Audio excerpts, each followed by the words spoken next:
श्यामनेच मला शिकविलेला भरुनी गगन ताटी शुद्ध नक्षत्र रतने तो मी म्हटला व मला शाब्बासकी मिळाली असे वासू म्हणाला. गोविंदा म्हणाला, असा येता देखे रथनिकट तो श्यामलहरी हा मी म्हटला व मला नरसोवांनांनी शाब्बासकी दिली.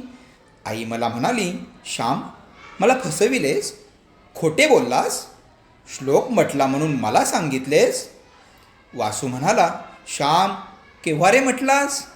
बन्या म्हणाला, अरे त्याने मनात म्हटला असेल, तो आपल्याला कसा ऐकू येईल. बंड्या म्हणाला, पण देवाने तर ऐकला असेल.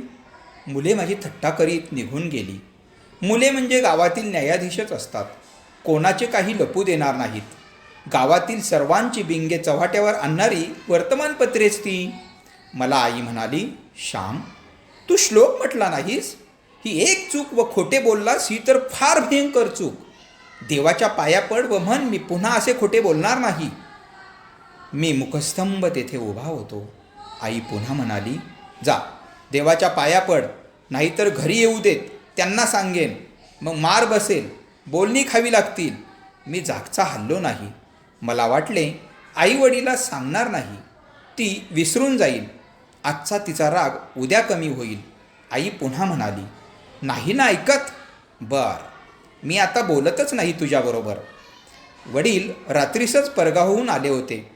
रोजच्याप्रमाणे ते पहाटे उठवावयास आले. त्यांनी भुपाळ्या सांगितल्या, आम्ही म्हटल्या.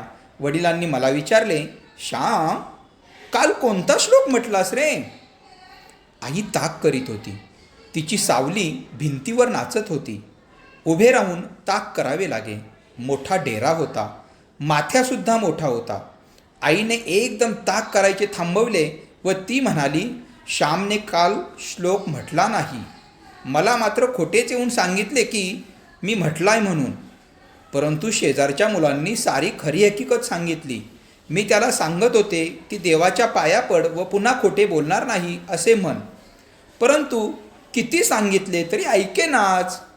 वडिलांनी ऐकले व रागाने म्हटले, होय का रे, उठतोस की नाही, त्या भिंतीजवळ जाऊन उभा राहा. श्लोक म्हटलास का काल.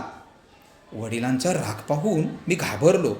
मी रडत रडत म्हटले, नाही म्हटला. मग खोटे का बोलत होतास. 100दा तुला सांगितले आहे की खोटे बोलू नये म्हणून. वडिलांचा राग व आवाज वाढत होता. मी कापत कापत म्हटले, आता नाही पुन्हा खोटे बोलणार. आणि ती देवाच्या पाया पड म्हणून आई सांगत होती तर तिचं ऐकलं नाहीस. आईबापांचे ऐकावे माहीत नाही तुला वाटतं. माजलास काय तू. वडील आता उठून मारणार असे वाटू लागले. मी रडत रडत आईजवळ गेलो व आईच्या पायावर डोके ठेवले. माझे गरम गरम अश्रू तिच्या पायावर पडले. आई मी चुकलो, मला क्षमा कर असे मी म्हटले. आईच्याने बोलवेना. ती वात्सल्य मूर्ती होती. विरघळलेल्या ढेकळाप्रमाणे माझी स्थिती झालेली पाहून तिला वाईट वाटले. परंतु स्वतःच्या भावना आवरून ती म्हणाली, देवाच्या पाया पड, पुन्हा खोटे बोलण्याची बुद्धी देऊ नकोस असे त्या प्रार्थून सांगत्या देवाला. मी देवाजवळ उभा राहिलो. स्पुंदत देवाला प्रार्थून लोटांगण घातले. नंतर मी पुन्हा भिंतीजवळ जाऊन उभा राहिलो. वडिलांचा राग मावळला होता. ये इकडे असे ते मला म्हणाले. मी त्यांच्याजवळ गेलो. त्यांनी मला जवळ घेतले, पाठीवरून हात फिरविला व ते म्हणाले, जा आता, शाळा आहे ना. मी म्हटले, आज रविवार, आज सुट्टी आहे. वडील म्हणाले, मग जरा नीज हवा तर का शेतावर येतोस माझ्याबरोबर. पत्रावळींना पाने पण आणू. मी होय म्हटलं. वडिलांचा स्वभाव मोठा हुशार होता. त्यांनी एकदम सारे वातावरण बदलले. रागाचे ढग गेले व प्रेमाचा प्रकाश पसरला. जसे काही झालेच नाही. आम्ही बापलेक शेतावर गेलो. माझी आई मूर्तिमंत प्रेम होती तरी वेळ प्रसंगी ती कठोर होत असे. तिच्या कठोरपणातच खरे प्रेम होते, खरी माया होती. कधी कठोर प्रेमाने तर कधी गोड प्रेमाने आई मला, या श्यामला, आम्हा सर्वांना वागवीत होती. कधी ती प्रेमाने थोपटी तर कधी रागाने धोपटी.